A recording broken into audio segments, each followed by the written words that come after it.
Perkenalkan, nama saya Dinartri Arwani dengan nomor induk 0603521016. Perkenalkan, nama saya Dishalia Shiva dengan NIM 0603521017. Perkenalkan, nama saya Diva Ferani Ayu dengan NIM 0603521018. Perkenalkan, nama saya Elva Nabila Harwansyah dengan NIM 0603521019. Saya Fahrina Afifah dengan NIM 0603521020. Di sini saya menjelaskan tentang pengertian psikologi transpersonal. Psikologi transpersonal adalah salah satu cabang ilmu psikologi yang menelaah topik-topik terkait dengan variasi dimensi-dimensi tingkah laku yang berhubungan dengan pengalaman transpersonal manusia. Menurut psikologi transpersonal manusia terdiri dari struktur personal dan transpersonal. Struktur transpersonal terdiri dari dimensi intuisi, psikis, mistik, dan integrasi transpersonal. Struktur transpersonal merupakan puncak dari usaha pengembangan potensi-potensi kemanusiaan yang paling tinggi. Pengembangan dimensi-dimensi transpersonal dapat dikembangkan melalui pendalaman-pendalaman kehidupan kejiwaan yang bersifat spiritualistik. Dalam hal ini, psikologi pendidikan transpersonal mengembangkan potensi-potensi kemanusiaan itu melalui proses pendidikan dengan bantuan keahlian psikologi transpersonal. Pada dasarnya, transpersonal psikologi itu merupakan bagian dari ilmu psikologi yang titik beratnya ada pada potensial pendidikan dari manusia melalui pengakuan, pemahaman, dan realisasi keadaan-keadaan kesadaran yang mempersatukan spiritual dan transenden. Tokoh pionir yang ada dalam psikologi transpersonal ini yaitu Lajoie dan Shapiro pada tahun 1992 yang telah merumuskan definisi utama tersebut.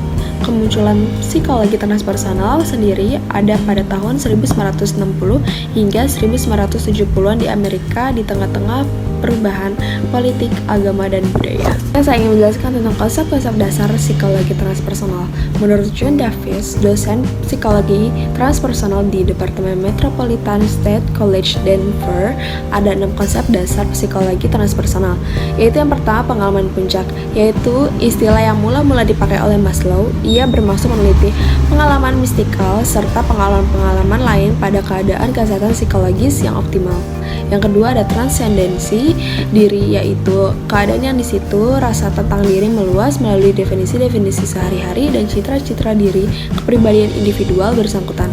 Dan yang ketiga, kesehatan optimal, yaitu yang melampaui apa yang dimungkinkan dalam pendekatan-pendekatan lain dalam psikologi. Yang keempat, kedaruratan spiritual, yaitu suatu pengalaman yang mengganggu yang disebabkan oleh suatu pengalaman atau kebangkitan spiritual. Pada umumnya, psikologi transpersonal berpendapat bahwa krisis-krisis psikologis dapat menjadi bagian dari suatu kebangkitan yang sehat dan bahwa kejadian-kejadian itu tidak selalu merupakan tanda-tanda psikopatologi. Yang kelima ada spektrum pengembangan, yaitu suatu pengertian yang memasukkan konsep psikologi dan filsafat keadaan kerangka transpersonal. Yang keenam itu ada meditasi, yaitu berbagai praktek untuk memusatkan atau menenangkan proses-proses mental dan memupuk keadaan transpersonal, sama seperti conditioning merupakan metode kunci dari behaviorisme. Di sini saya ingin menjelaskan tentang tokoh psikologi transpersonal dari Richard Maurice Bach. Richard Maurice Bach adalah psikiatris berkebangsaan Kanada. Ia lahir tanggal 18 Maret 1837 semasa hidupnya. Maurice Bach merupakan salah satu tokoh psikologi yang pertama kali menawarkan gagasan teori psikologi yang menempatkan model kesadaran manusia dan realitas sebagai elemen transpersonal yang terbuka dan melestarikan dogma agama. Penelitian tersebut dilakukan berdasarkan atas pengalaman hidupnya. Pada tahun 1872, Maurice Bach mengalami pengalaman mistik yang mengubah hidupnya, yang dia pandang sebagai kesadaran kosmik. Setelah mengalami pengalaman mendalam tentang kedekatan, Maurice Bach kemudian menghabiskan seperempat abad hidupnya untuk meneliti dan menulis buku yang berjudul Cosmic Consciousness. Pada tahun 1892, Maurice Bach menyelesaikan karyanya tersebut, namun sampai pada tahun sebelum kematiannya, yaitu pada tahun 1901, ia tidak dapat menemukan penerbit. Teori perkembangan Maurice Bach, ia juga mengungkapkan teori bahwa manusia mampu mengalami 3 tahap utama dari kesadaran, antara lain sederhana kesadaran diri, dan kesadaran kosmik, yaitu kesadaran-kesadaran yang tidak sering dialami oleh manusia. Sederhana kesadaran tidak semata-mata hanya dimiliki oleh umat manusia, tetapi dialami oleh hewan. Disebut sederhana kesadaran karena ditandai oleh kurangnya kesadaran dari dunia batin. Kesadaran diri adalah tingkat menengah yang normal, yaitu kesadaran sehari-hari manusia memiliki kemampuan untuk berpikir, untuk berkonsep. Dengan kesadarannya, manusia mampu mengenal siapa dirinya. Manusia tidak hanya dapat melihat pohon-pohon dari kejauhan atau mencium bau busuk yang menusuk hidungnya, tetapi sekaligus menyadari bahwa dirinya melihat dan mengalaminya.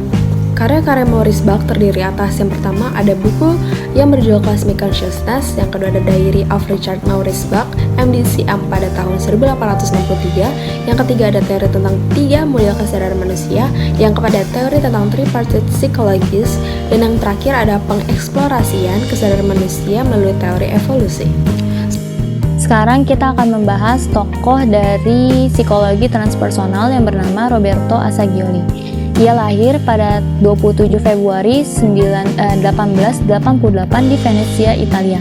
Meninggal pada tahun 1974, tepatnya pada tanggal 23 Agustus.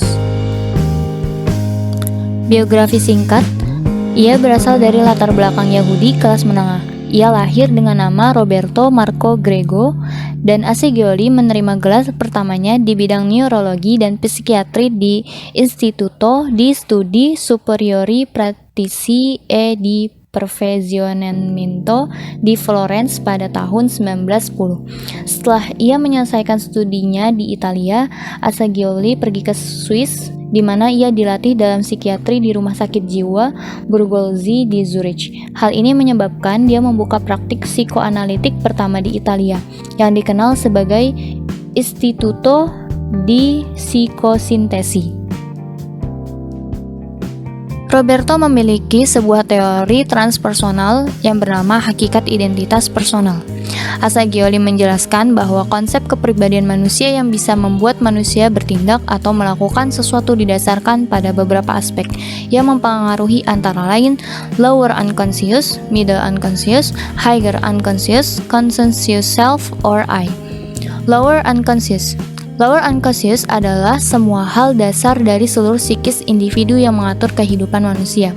Misalnya seksualitas, kemampuan manusia untuk beradaptasi, agresivitas, imajinasi, serta emosi. Middle unconscious di sini digambarkan sebagai kesadaran dari individu saat ini yang dipengaruhi oleh tahap perkembangan individu. Akan tetapi juga dipengaruhi oleh hal-hal seperti emosi, keinginan, image, pikiran, perasaan, serta nafsu. Higher unconscious yang merupakan potensi tertinggi yang dimiliki oleh individu, namun keberadaannya seringkali ditekan. Higher unconscious adalah pusat dari kesadaran diri kita yang dipengaruhi oleh perkembangan pengetahuan dari dalam diri. Teori-teori lainnya, yaitu ia berhasil menghasilkan skema yang sangat kompleks untuk menjelaskan pengembangan pribadi dengan tingkat kesadaran tinggi, menengah, dan rendah. Di samping ketidaksadaran kolektif eksternal dan transpersonal atau tingkat kesadaran yang tinggi, hanyalah refleksi atau proyeksi. Dia menciptakan istilah psikosintesis, berbeda dengan psikoanalisis, menggambarkan 2 jalur individu untuk realisasi diri. Pertama, psikosintesis pribadi adalah fase persiapan mengembangkan pusat kesadaran untuk kepribadian. Pada tahap ini disebut I atau aku, kepada subpersonalitis jiwa yang terintegrasi. Sekarang kita akan membicarakan tokoh yang kedua, yaitu Stanislav Grof. Ia lahir di Praha pada tahun 1931 dan ia menerima gelar medis, 20 tahun mempelajari zat psikoaktif dan penggunaannya dalam terapi. Biografi secara singkatnya, Grof menerima gelar MD dari Charles University di Praha pada tahun 1957 dan kemudian menyelesaikan PhD dalam kedokteran di Akademi Ilmu Pengetahuan Cekoslowakia pada tahun 1965. Pada tahun 1973, ia diundang ke Institut Esalen di Big Sur, California, dan tinggal di sana hingga tahun 1987 sebagai sarjana di tempat tinggal dan mengembangkan ide-idenya. Teori-teori lainnya yaitu, menurut Grof, psikiatri tradisional, psikologi, dan psikoterapi menggunakan model jiwa manusia yang terbatas pada biografi pasca kelahiran dan ketidaksadaran individu Freudian. Model ini tidak memperhitungkan pengalaman dan pengamatan dari keadaan kesadaran holotropik yang mengaktifkan tingkat bawah sadar dan super sadar yang dalam dari jiwa manusia. Level ini meliputi penghalang sensorik dan penghalang biografis rekolektif, matriks parental, dimensi transpersonal dari jiwa, kematian ego muncul di matriks parental keempat. Teori transpersonal Grof. Grof menciptakan sebuah teori bernama matriks, sebuah model yang menggambarkan keadaan jiwa manusia selama perkembangan janin dan kelahiran. Teori ini menyatakan bahwa hidup selama perkembangan janin dan kemudian saat kelahiran, orang tersebut menerima pengalaman khusus yang mempengaruhi sisi hidupnya dan juga dapat menyebabkan gangguan mental. Holotropik. Grof juga menciptakan sebuah teknik pernapasan yang disebut holotropik, bernapas holotropik. Teknik ini esensinya yang adalah untuk menciptakan situasi hiperventilasi karena teknik pernapasan sharing. Metode seperti menghapus dari korban dioksida darah manusia, menciptakan situasi kelaparan oksigen ke otak merespon keadaan kesadaran yang berubah. Hal ini diyakini bahwa ini diaktifkan sadar, naik ke permukaan dalam bentuk diekstrusi pengalaman halusinasi. Robert Frege lahir pada tanggal 20 Juni 1940. Ia lulus dengan gelar BA dalam psikologi dan ia memperoleh gelar PhD dalam bidang psikologi sosial dari Universitas Harvard di Cambridge pada tahun 1961 hingga 1967. Dari tahun 1963 sampai dengan 1965, ia adalah seorang fellow di Pusat Timur Barat di Honolulu, Hawaii. Dan dari tahun 1967 hingga 1968, ia adalah seorang peneliti di Universitas Keio di Tokyo, Jepang. Frege dikenal karena pekerjaan perintisnya di bidang psikologi transpersonal dan atas perannya dalam mendirikan lembaga pendidikan pertama di negara itu yang didedikasikan untuk bidang penelitian dan praktik yang sedang berkembang ini. Ia juga mengajar mata kuliah psikologi spiritual dan The Wisdom of Islam di University of Philosophical Research Online dan juga di program MIA Online dari Holmes Institute Graduate School of Consciousness Studies. Frege memang menganggap pentingnya posisi hati.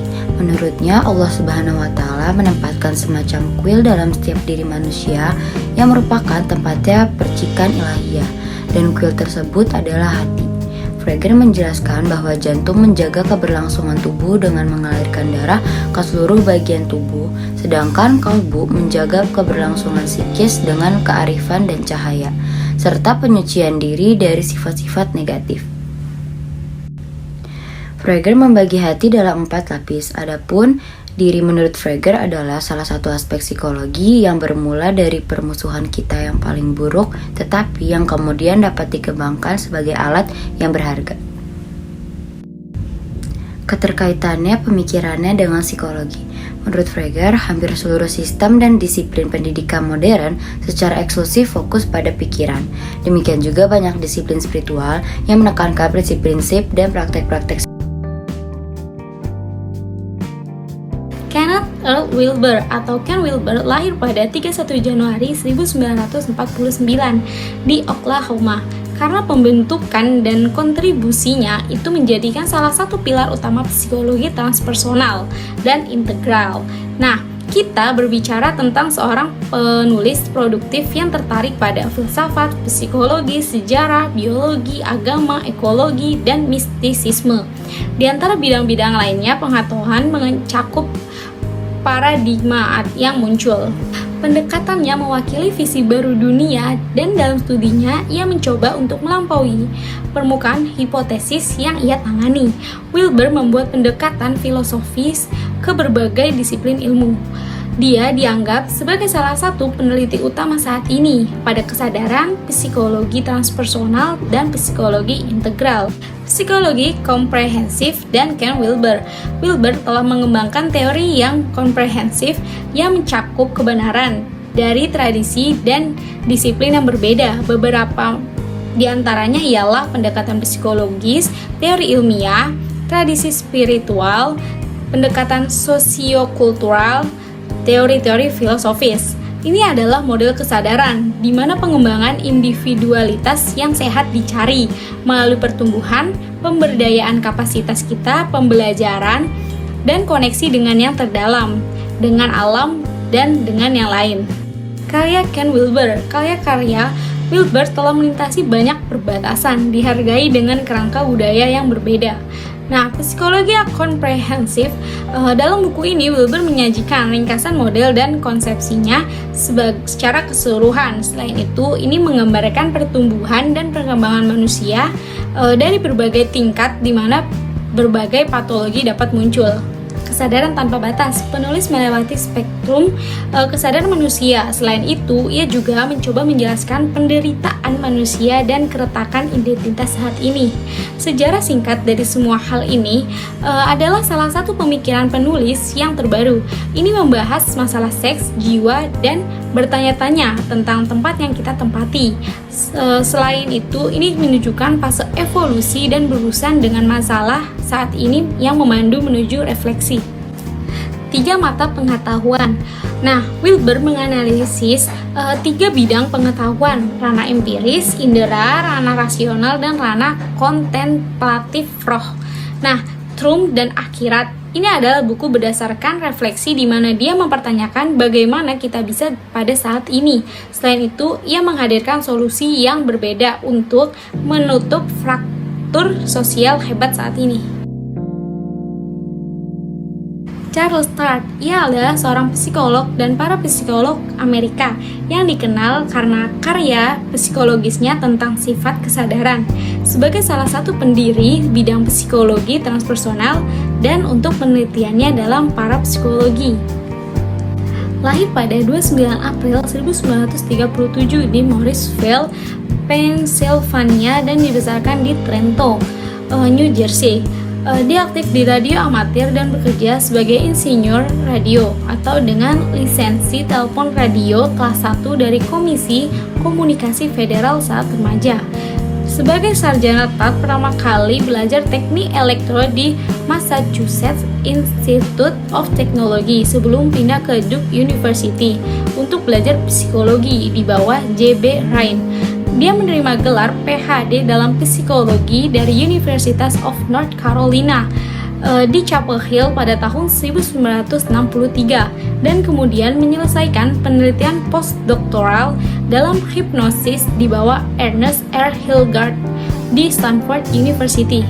Dia seorang profesor di University of Carolina Davis selama 28 tahun. Buku pertamanya adalah Altered States of Consciousness 1969 dan Transpersonal Psychologist 1975 menjadi teks yang digunakan secara luas yang berperan dalam memungkinkan area ini menjadi bagian dari psikologi modern.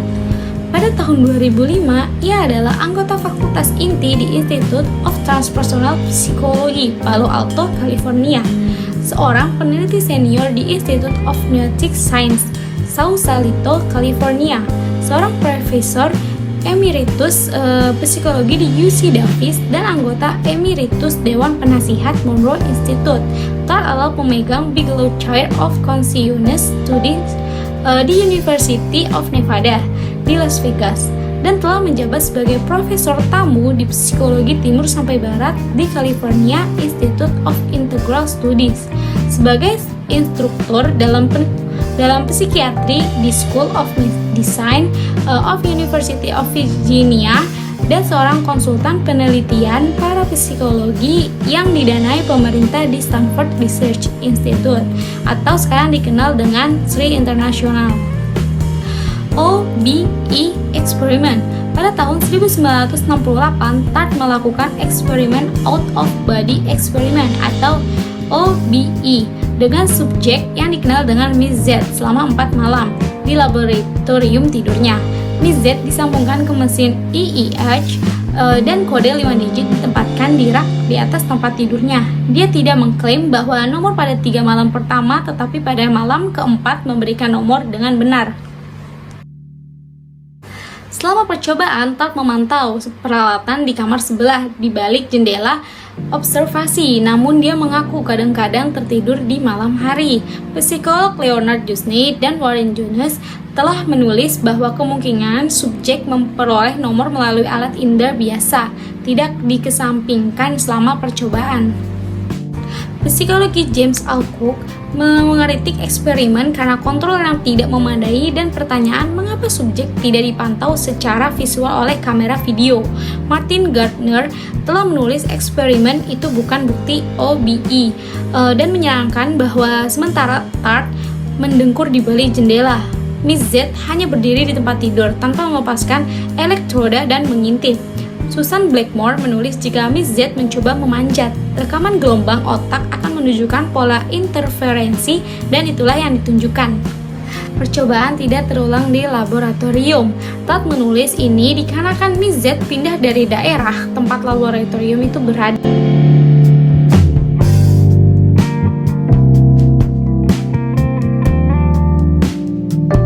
Hello and welcome. I'm Tom Palmer. With me is Dr. James Fadiman, and tonight we're speaking about the psychedelic experience. Thank you for coming, Dr. Fadiman. It's my pleasure. We're very glad to have you. James Fadiman adalah seorang psikolog dan penulis Amerika yang lahir pada tanggal 27 Mei tahun 1939. Ia sering disebut sebagai Father of Microdosing dan otoritas yang paling bijaksana.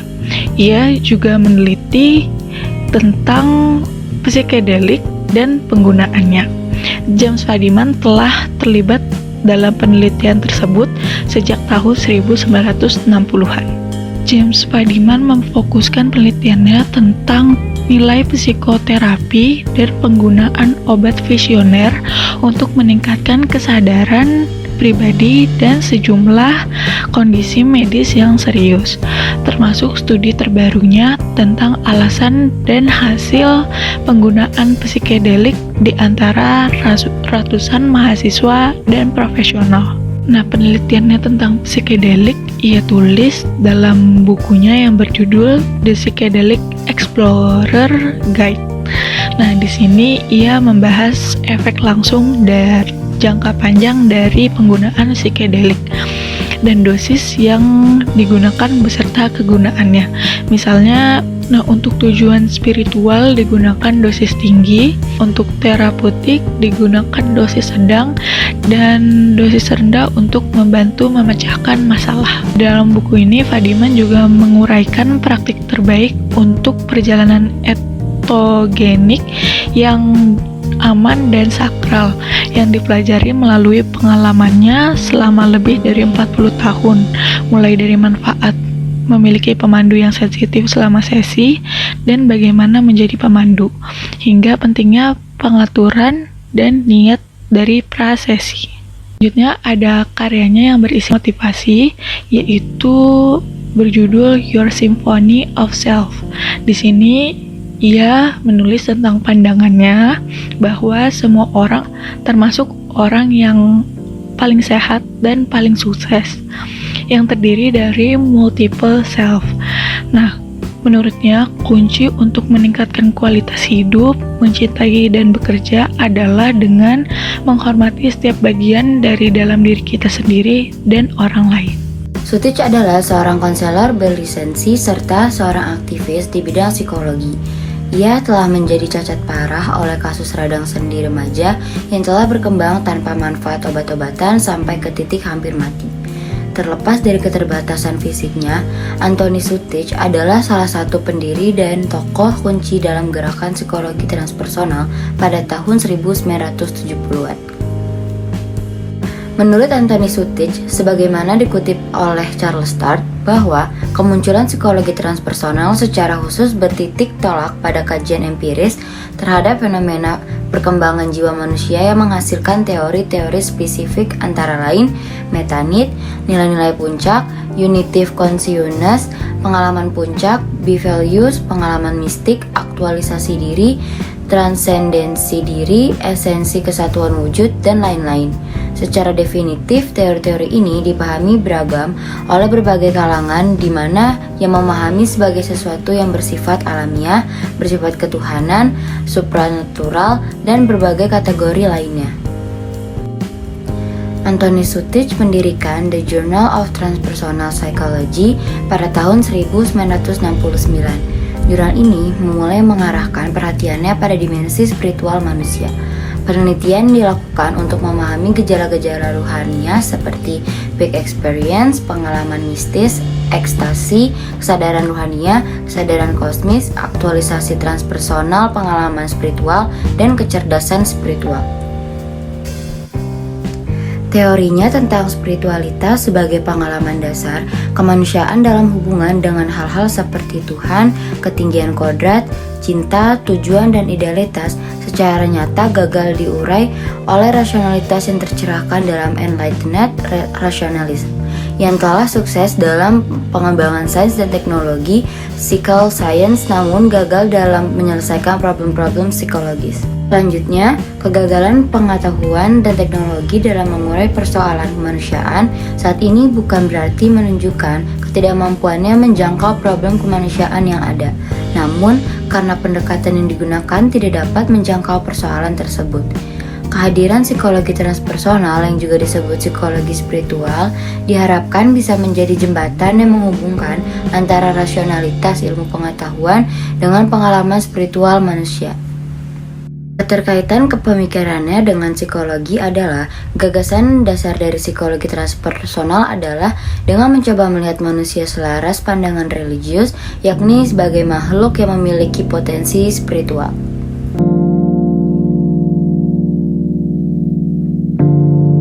Adalah Frances Vaughan. Frances Vaughan adalah seorang guru, penulis, pembicara, dan seorang administrator yang hebat yang lulus dari Stanford hanya dalam 3 tahun dengan predikat Pi Beta Kappa yang merupakan salah satu dari pelopor dan sangat berkontribusi dalam pembangunan psikologi transpersonal. No, have I loved well? It's now, should I have done more work at the office? But have I loved well in my life? So looking at some of those questions that we all have to face sooner or later, just like sorting it out and finding out what really matters and what's most important.